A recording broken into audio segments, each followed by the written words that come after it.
At yan na, malapit na tayo dito sa ating dadaanan. Dito tayo dadaan sa Villanueva para di na tayo dumaan sa Gate 1. Malayo kasi pag sa Gate 1 tayo dadaan, dadaan pa tayo ng C5, iikot tayo doon.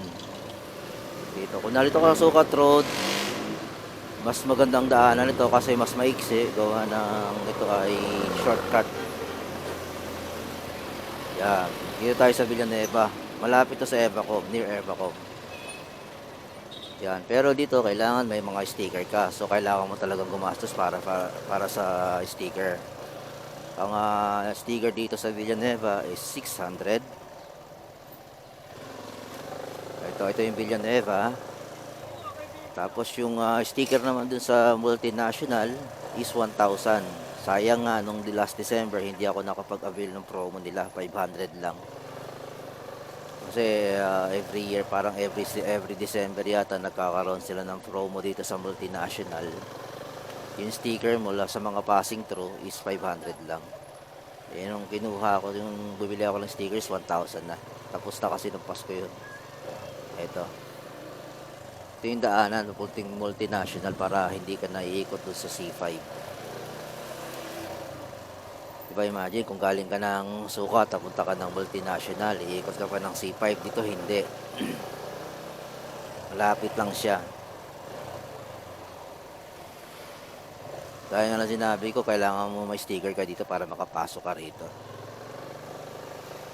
Shortcut to. Less less gasolina, less oras, ganyan. Mabilis. Ito na yung multinational. Gate 3.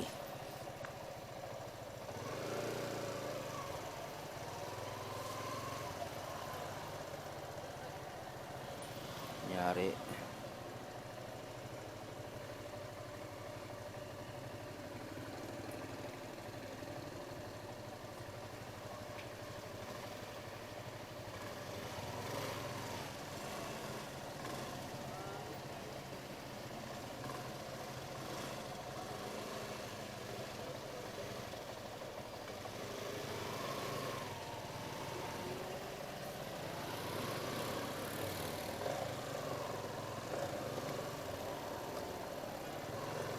Yeah.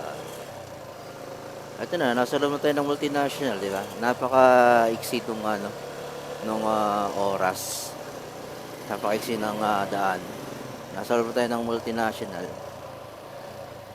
Kaya talagang ginastosan ko talaga eh. Kailangan mo talaga mabigyan na magkano ng puhulan para magkaroon ka ng sticker. Actually, worth it naman eh.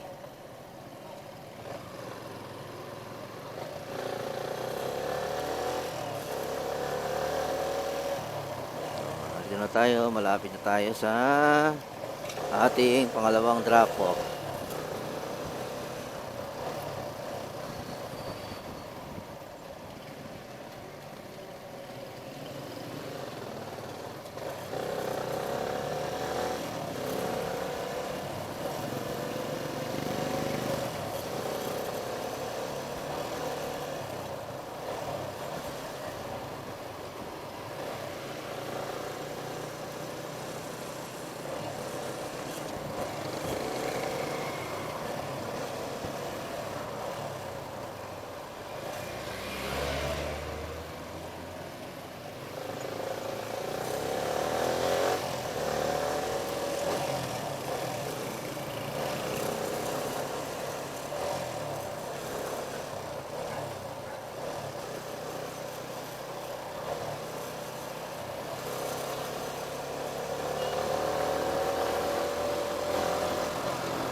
Actually, maganda rito sa sa multinational kasi malapad yung sasakyan, hindi maraming, wala less traffic, yung gano'n. Ang ganda ng nila dito. Hindi gaya ng VF talaga na halos doon na yata lahat dumaraan.